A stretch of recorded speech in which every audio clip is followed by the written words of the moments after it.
Hello, I hope this message finds you well. I can't believe it, but here I am with my third editor's note of 2022. And this one is on the role of soft skills in a hard industry and why tools and technical training only get you so far. So, of course, on its surface, restoration does not seem at all synonymous with soft. It is a hard industry that operates in physically and emotionally tough working environments. Restoring a property to pre loss condition, of course, requires a particular set of hard skills and tools. By hard, I'm talking job specific skills and tools. And the industry is actually doing a really good job. It's on a promising path of advancement when it comes to the hard side. From a skills perspective, the RIA and the IICRC continue to deepen and widen the availability of training and certifications. In addition, SERI continues to bridge the gap between research and practice. Then, from a tools perspective, equipment is simultaneously becoming more powerful and compact. Disinfection and cleaning products are concurrently growing more effective and safe. And the market for digital solutions tailored to restoration businesses continues to grow more competitive for sure. So, of course, the growth and the reputation of restoration will always depend heavily on the hard side. But there is a soft side that I'd like to argue carries more weight. Now, this soft side and its significance seem to have risen, at least from what I'm seeing, in prominence recently. It comes up often in conversations, and it also comes up in the content I edit.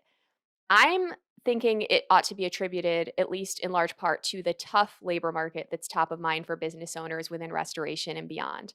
It's this landscape we have reminding us that people are the true table stakes to success. So, by soft, I'm referring to the human elements, those being humans themselves, in addition to soft skills, or maybe you might think of them as intangible tools that humans possess.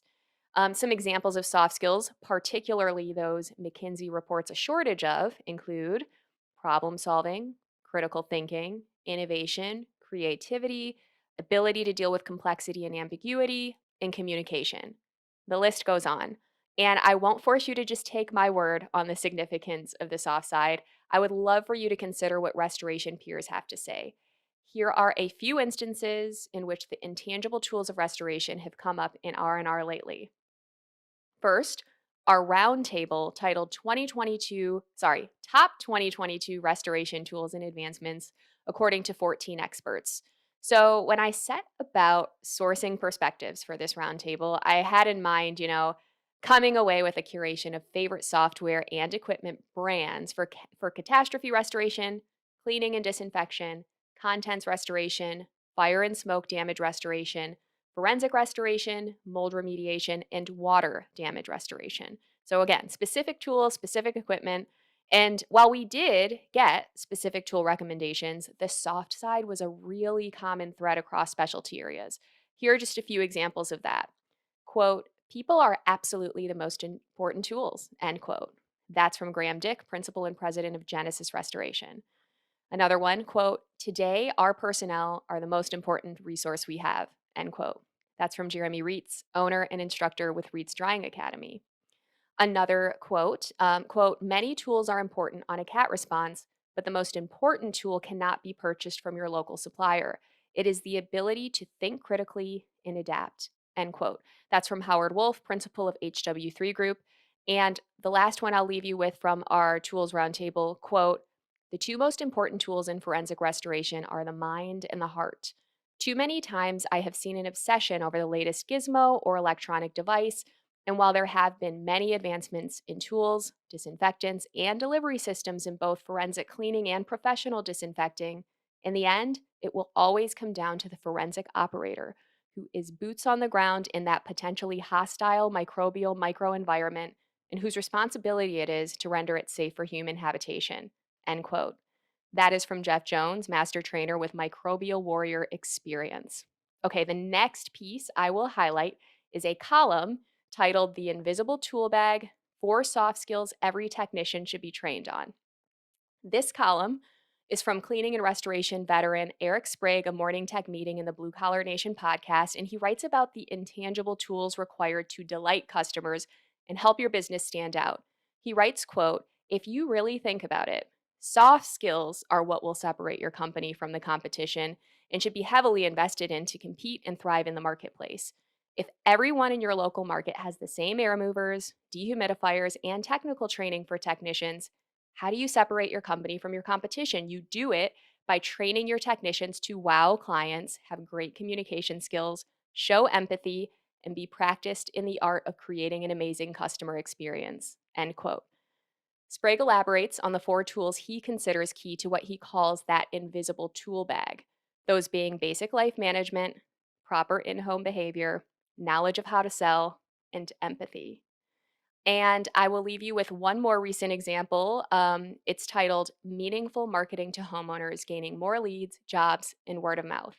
So, as marketing expert Laura Nelson points out in this Ask the Expert interview, there is a soft side to ensuring the digital marketing tools your business invests in actually go to work for you. When I asked her to share the most common missteps she sees contractors make in their attempt to attract more leads, she responded, quote, I see a lot of people spending a ton of money on programs like Yelp and Home Advisor to generate leads, but they're kind of falling down on the process. They're not connecting the dots on that next step. In other words, if they don't have an autoresponder and they don't have a human who can make a call very quickly after that lead comes in, then they're losing out on the race to another provider. End quote. So all of those examples noted, what's my bottom line? I'd say it's that all of these point to people is paramount. Without them, as the saying goes, there is no business. And once you have the people, technical training only goes so far, as do software and the hardware you equip them with. So I say invest in their soft skills too, because one, customers value interactions with businesses. According to the Salesforce State of the Connected Customer second edition report, 67% of all customers say their standard for good customer experience is higher than it's ever been. And 59% of consumers feel that brands have lost touch with the human element of customer experience. That's according to PwC's report, Experience is Everything. Here's how to get it right. Number two, soft skills are future proof. Of course, as artificial intelligence and automation advance, research by Dale Carnegie points to soft skills is the most important skills for staying competitive. However, there's a gap. While 69% of senior leaders say communication skills are vital, only 40% of respondents report receiving communication skills training recently. That Dale Carnegie report points to other examples of gaps with the expectation for soft skills, the value of them, and what's actually being invested in with an organization. So I encourage you to look back and check out those previous R&R pieces that point to the soft side of things and dig deeper. There's a lot more than what I shared. And also some of these reports at the end that I refer to kind of make the case for the soft side, not just within restoration, but in general. And they have a lot of helpful pointers for how to invest in soft skills and what that training can look like. But other than that, if your restoration business is finding success embracing the soft side, please reach out. We would love to share your story. And on the other side of that, if you're seeking specific insights related to soft skills, please shoot me an email at kingv@bmpmedia.com so we can make sure we pursue appropriate coverage. Until next time, that's all I've got. Thanks so much for listening and take care.